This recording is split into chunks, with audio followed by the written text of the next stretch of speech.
Thank you very much for a very nice introduction. Can I go to the first page?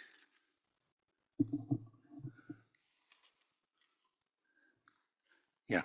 I have to make some revisions about my position.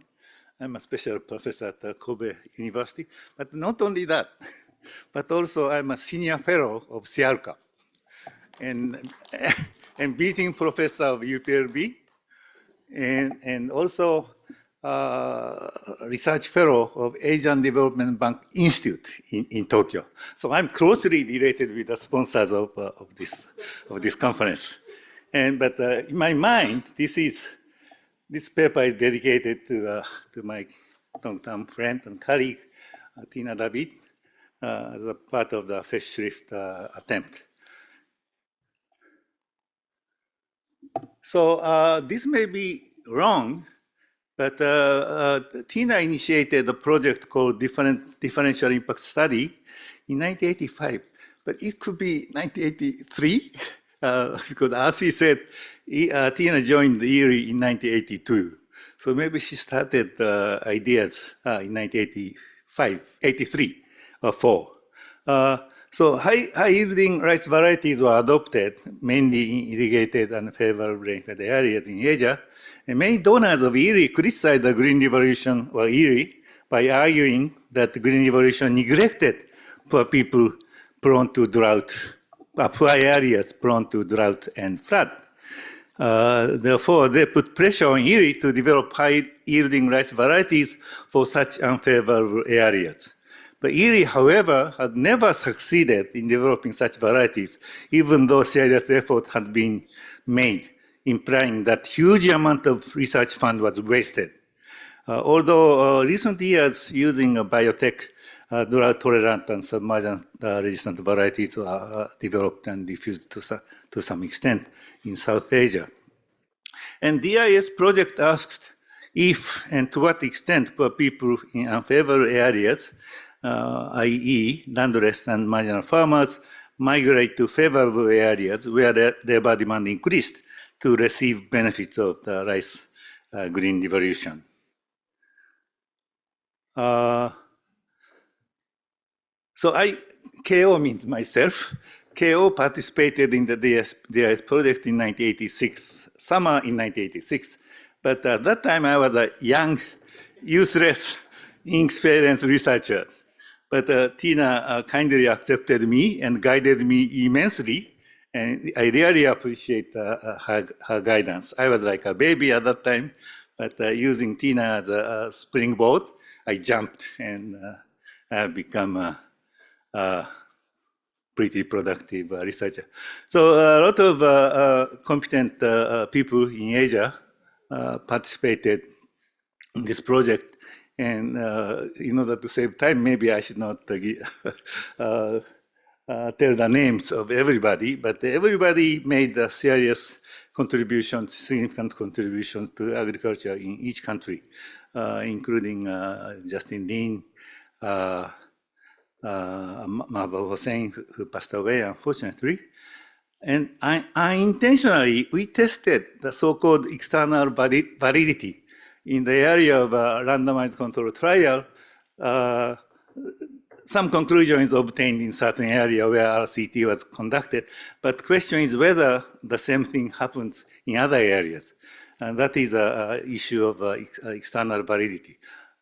Unintentionally, we did that. We compared the situation among 7 countries, and we obtained very robust conclusion. And Professor Hayami was an advisor for the DIS project. And he strongly opposed to the plan of the DIS project because we covered 7 countries. He said, you should choose 2 or 3 at most. And I don't think Professor Hayami told to Tina. He just told me. And I actually ignored his advice. And however, I think it is very clear that who was correct. Hayami or Tina K team. In 1994, Tina and I successfully edited the classical book on the Asian Green Revolution. entitled Modern Rice Technology and Income Distribution in Asia. As you mentioned already. So this is the book, and this is cited 531 times according to the Google Scholar citation as of October 25 this year. This means even those who have never read our book refer to our book. Otherwise, the number of citations becomes as much as 531. But that's a good thing for us. And already RC explained the essence of the DS project. So I can, shall I skip this? Yeah, so we have looked at irrigated areas, favorable areas, unfavorable areas prone to drought, unfavorable areas prone to submergence. So it's clear that the MBO adoption is much higher in irrigated and favorable areas everywhere. I chose 4 countries, but I could have chosen 6 countries. And yield levels are also significantly different across regions. But nonetheless, wage rates are very, very similar across areas. So, bullet number 0.3. However, wage rates tend to be equalized across production areas.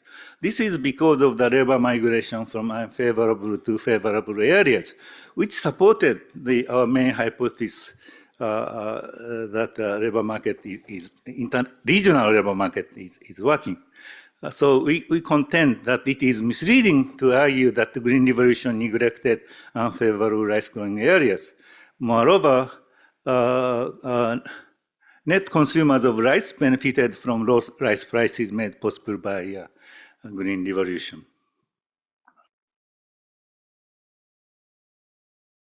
Varieties and irrigation ratio.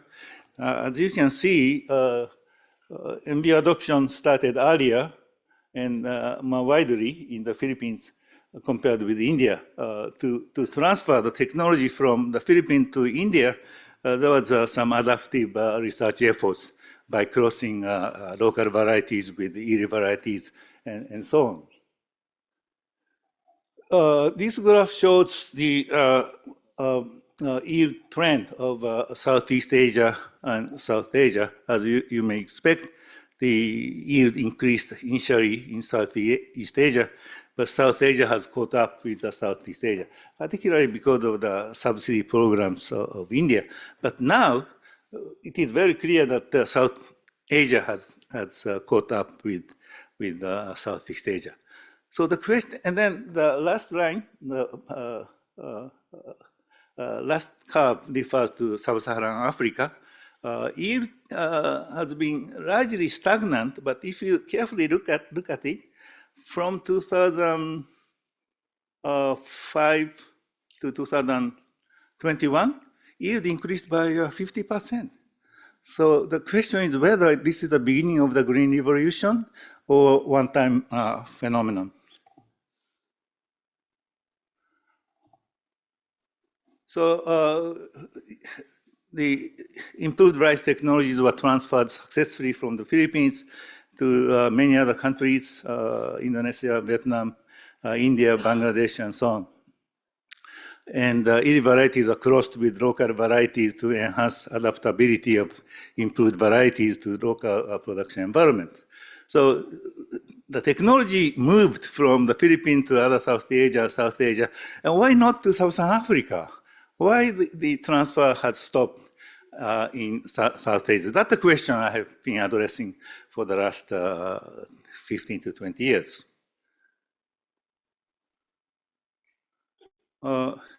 Irrigation ratio is roughly 20% around 2005 in Sub-Saharan Africa. There is no good data. Therefore, most areas are rain-fed, so the production environment is not as favorable as in Asia. I think in Asia, irrigation ratio is about 50%. There are no data on the adoption rate of modern varieties in Sub-Saharan Africa.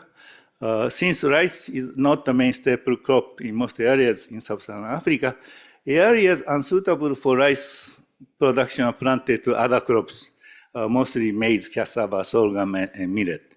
In my observation, as population increase, the farmers cut down trees in the forest and hills to expand the upland fields. But now, they did not touch the wetland. But now, there is no more room for further area expansion on the hills and in the forest in Sub-Saharan Africa. Then farmers gradually realized that, oh, unused wetland can be used for rice production. So they started the rice production quite late. And that led to a rapid expansion of paddy fields now. Such wetland is fertile, moist. Many of them are located in so-called valley bottom. Topography is undulating, and therefore they're at the bottom, which is fertile, moist, and therefore appropriate for lowland rice production. So I believe that such rain-fed paddy land is more favorable for rice production than most rain-fed areas located in flat areas in Asia. This one shows land population ratio. You may imagine that in Africa there are a lot of elephants, lions, and tigers, etc. moving. That's only in safari, not everywhere. In fact, land labor ratio has been declining, and current situation is similar to the situation in Asia in 1961. So there is a strong population pressure. Why not green revolution is the question. This is changes in harvested area of major grains. The maize, as you can see, maize is by far the most important crop. But the rice area has been increasing very steadily. Wheat productivity is very high, but wheat can be grown only in cool climate, like highlands in Kenya or Ethiopia. So rice land has been increasing. Now it's almost equal to area planted to millet. It will continue to increase. In fact, in East Africa, people say that we want to eat rice on birthday, on Christmas Day, New Year Day, funeral, and so on and so forth. So rice is a special food for them, and they love it. And they say that cooking rice is much easier than cooking maize flour. So it's also time saving. And I cannot forget about this memorial plate built in the entrance of International Rice Research Institute. I saw it in 1986 when I joined the project. The International Rice Research Institute, an educational and research center. An educational and research center. Why is it educational center? It should be a research center. What does education mean? I've been thinking about these questions for the last 4 decades, since 1986. I have no answer. In 1969, there was a famous paper published by Bruce Johnston and John Coney. Tina, do you know John Coney? Was he professor at Stanford? No. They published a famous book, a paper in American Economic Review, the seed fertilizer revolution, blah, blah, blah. So they argue that green revolution is nothing but seed fertilizer revolution, improved seeds and more fertilizer. Even as of now, many renowned agricultural economists, such as Doug Goring and Michael Carter, both of them are very good friends of mine. So if they are around here, I will not mention this. But since they are not here, they assume that the essence of green revolution is seed fertilizer revolution. The World Bank people, African Development Bank people, also agree with this view. In fact, I requested Japanese Ministry of Finance to allocate $100 million for the development of rice sector in Africa. And 80 million was used by the World Bank. And what free improved seeds, free inorganic fertilizer. That has an effect temporary in a year or two, and that's a stupid, extremely stupid policy. So how can we reconcile the statement, IRI is education center, with the hypothesis that green revolution is seed fertilizer revolution? That is the issue I've been addressing. And then I applied Tina K approach of covering 7 countries. Again, we covered 7. In 2007, I recommended the Ministry of Foreign Affairs of Japan and JICA to undertake rice production expansion program in Sub-Saharan Africa, as I was very sure at that time that the rice is the most promising crop in Sub-Saharan Africa. JICA initiated international project called Coalition of African Rice Development in collaboration with AGRA. AGRA is Alliance for Green Revolution in Africa, support. Of the card was to double rice production in Africa from 2008 to 2018, which have been just achieved. And some people said that Professor Otsuka made very accurate, computation and estimation, and then put up the target of doubling. That's totally wrong. I was drinking wine, and I said, okay, double in 10 years. But that was just correct. Most competent agricultural economists in Japan, and conducted case studies in Mozambique, Tanzania, Kenya, Uganda, Ghana, Cote d'Ivoire, and Senegal. And then we published 8 to 10 papers in international journals and published a book, 3 books. Last book is open access book, so if you're interested, you may access to it. So to simplify, main messages of the 3 books can be summarized in this way. First book said rice is likely to be the most promising cereal crop in Sub-Saharan Africa because of the high transferability of Asian rice green revolution technology. In contrast, maize technology is very location specific. So even if certain maize varieties grown very well in India, it may not be grown very well in Kenya. Second book argued that rice cultivation training programs are effective in dramatically increasing rice yields in Sub-Saharan Africa. Even without increasing chemical fertilizer, and even without using modern rice variety, if proper cultivation methods are adopted, rice yield increases by 50%. If improved varieties and more fertilizer is used, then yield doubles. And the third book argues that rice green revolution is management intensive. This is not duly recognized in Sub-Saharan Africa. That's a problem. And the impact of rice cultivation training programs on productivity are not only significant, but also sustainable. Impact sustains. And also there is a significant spillovers from training participants to non-participants. So it's like a local public good. Mechanization rice farming and introduction of improved milling machines also play supportive roles in realizing full-fledged African.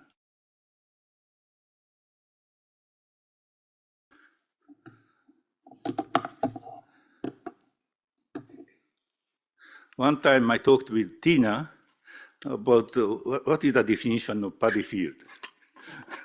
We ended up with the conclusion that the fields which are banded is a paddy field. But that's wrong if we include Sub-Saharan Africa. As you can see, there are many paddy fields without bands. No bands, no water, then there are a lot of weeds. That's a problem. This one is better. That one is funny. Probably Europeans who do not know about bands recommended to build the huge bands.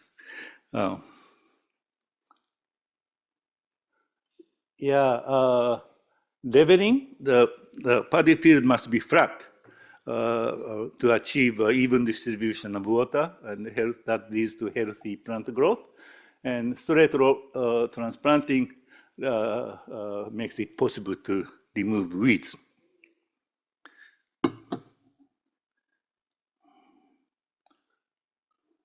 Yeah, this is my favorite photo. I'm not attracted by these women. I'm attracted by the fact that these women use a knife to harvest. So in the 1960s, there were ani knife used in Indonesia, but I have never seen it. So she's using knife to harvest selectively. I'm sure 1 week later she'll come back and then harvest again, and 2 weeks later she'll finish harvesting. It's a very inefficient way of harvesting. Why did that happen? I'm not a specialist on rice technology, but most important reason is a lack of leveling. The fields are not leveled. Therefore, some plants grow fast and others grow slowly. This is a beautiful paddy field in foot of the Mount Kilimanjaro, which is other.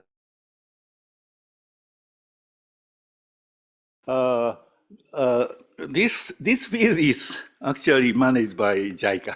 So this is a special field, but IR 51, for some reason, IR 51 is grown here, and the yield is about 6 tons per hectare. So I cannot tell, I traveled a lot, but I cannot tell the numbers, but there are many paddy fields in Sub-Saharan Africa without banding, leveling, straight row planting, weeding, careful self-production of seeds. I can tell 99% of farmers do not know how to produce seeds carefully. So seeds quality deteriorates. There are, however, areas where paddy production is carefully managed. The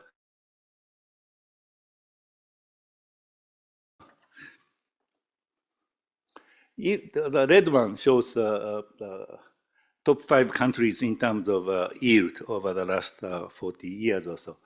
The yield has been increasing and almost caught up with the Asian level. So green revolution is taking place in certain areas, but not everywhere. That's a problem.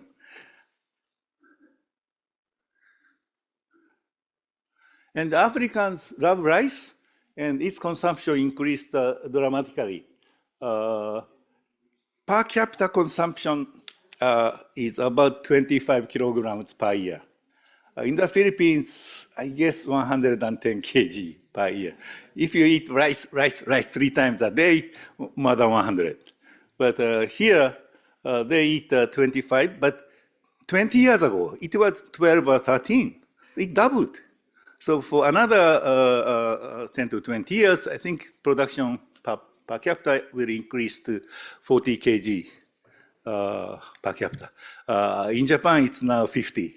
So, and then declining. So it will become equal very soon. Do I still have some time? This one, yeah, I can skip this, but the JICA invited competent farmers, selected competent farmers as key farmers, and then each key farmer is supposed to train 5 friends called the intermediary farmers, and the intermediary farmers are supposed to tell the new production methods to other farmers. As you can see, the yield of key farmers in 2008 was 3 tons, but it became nearly 5 tons per hectare. It depends on the rainfall, which is shown in the bottom. So it increased from 3 tons per hectare to 5 tons per hectare. And if you look at intermediary farmers, they got 2.5 in 2008, but gradually it increased to more than 4 tons. 2012 was a bad year. very short rainfall, but still they got 3.9. So if rainfall is normal, yield would have been more than 4 tons per hectare. 4 tons per hectare is very high. In Asia, 4.2 or 3 is average. So, so yield also sustain, yield increase sustained, as you can see from key farmers, and the intermediary farmers also increased. And then lastly, other farmers also increased the yield eventually. And if you look at fertilizer application, leveling, etc., you can see the same trends. Okay, so this is the last slide. So initial conditions were different between Asia and Sub-Saharan Africa. Before the Green Revolution began in Asia before 1966, paddy fields were not beautifully banded, but somehow banded. And it was not totally flat, not leveled beautifully, but leveled to some extent, even though straight row planting was not common. According to my interview with the old researchers and assistant like Bioli, in contrast, there are many paddy fields without bands leveling and leveling in Africa. Moreover, seeds are seldom selected, and timing of transplanting is usually late, and harvesting is often too late. Therefore, effective extension system is a key to a rice green revolution in Sub-Saharan Africa, because rice cultivation is new for many African farmers.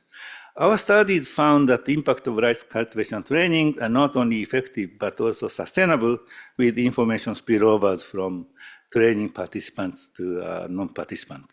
So in other words, Sub-Saharan Africa needs educational center to achieve full-fledged green revolution, as was recognized by IRI more than 50 years ago. Thank you very much for your attention.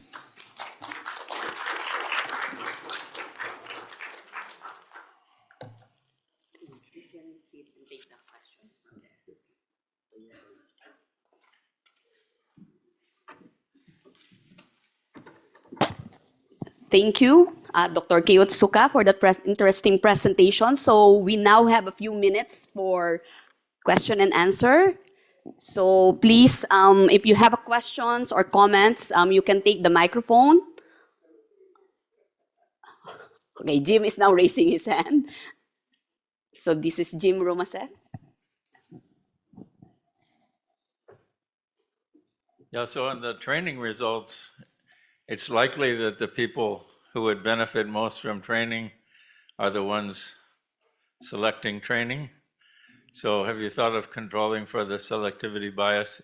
It's likely that you still get positive results, but it might be nice. Can we take one more question so that you can take a breather? One more question, Ruel.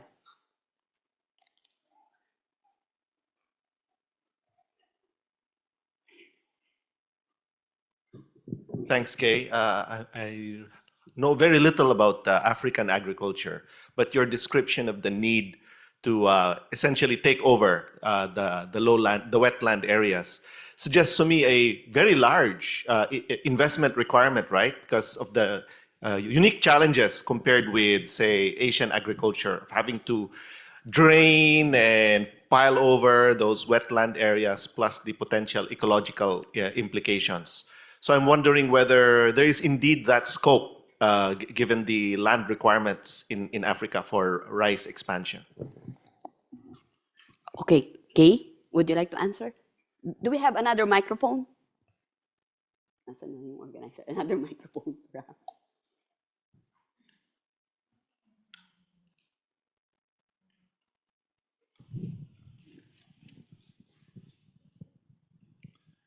Thank you very much, Jim. Yes, but we have also applied RCT, randomized control trial. But problem of randomized control trial is we have group A and group B. We train only group A people and not group B people. But group B people tend to ask group A people, what did you learn? If there is information spillover, then we cannot accurately assess. So in Cote d'Ivoire, we asked Group A farmers and Group B farmers, please don't talk. Please don't talk. And then we collected data, and the Group B people did not change the farming practices. Only Group A did. And the following year, we went there again. Please talk. And then Group A people talked to Group B people. And the following year, we went there. And then the productivity became almost equal. Also, we conducted RCT using the village as a research unit. So village A, B, C, D, E are trained. People in those villages are trained, and people in FGH, etc., are not trained. And then we compared after the training. So I don't think selective bias is a serious issue in our study. Yeah, I think it's a hard work. But in Uganda, I went to Uganda many times. Uganda, it looks like this. And then in 2005, where I traveled for about 200 kilometers, I found only wetlands with the papyrus, the weeds. And then 10 years later, when I went there, it was difficult to find the wetland, all paddy fields. So farmers converted the wetlands almost completely into paddy fields. So even though it's a hard work, they're willing to do it because they have problem about food security. So I'm not worried about the speed of conversion of the area. Okay, thank you. Okay, any other questions? Yes, please.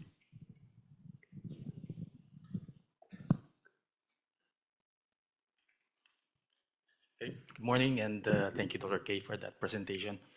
My question is actually related to what Royal manifested earlier. You mentioned in your presentation several times that rice is the commodity with the most potential. And then an added phrase to that is maize is quite selective area-wise. I think given what we have in the Philippines, it's quite the opposite. Rice is more selective investment-wise. You have to develop irrigation to have acceptable yields. And probably as mentioned by Roel, in Africa, you need to invest a lot in terms of also giving enough water to rice for it to reach the supposed potential of this commodity. So can you add more insight or elaboration to your earlier manifestation? Thank you. Can you show my slides? Can somebody there show my slides? I skipped the last slide. Can we go to the last page? I think they are working on it. Please go to the last page. After, thank you very much for your attention. There is another one. Yeah, the question is very relevant and very good. I want to talk with you, but I need maybe 2 hours to talk. Here it is, Kay. Yeah, next page. Next page. No more page? This is a page. The first paper, there's a typo. This is 2024 or 2025. It's forthcoming. I worked with Thomas Jane, who is a leading researcher on maize in Africa. We compare the case of maize and rice in this paper. This is one of my best papers in my academic career. I recommend you to read it. This is very, very important contribution. We argue that the rice has less location specificity. Maize has more location specificity. Because in the case of maize, problem is the soil fertility. Soil fertility declines, but in different ways. So how to restore the soil fertility differs from place to place. So for maize, we need strong national research program and looking at optimum technology mixes specific to each country. On the other hand, in the case of rice, not research. Of course, research is needed in the long term, but so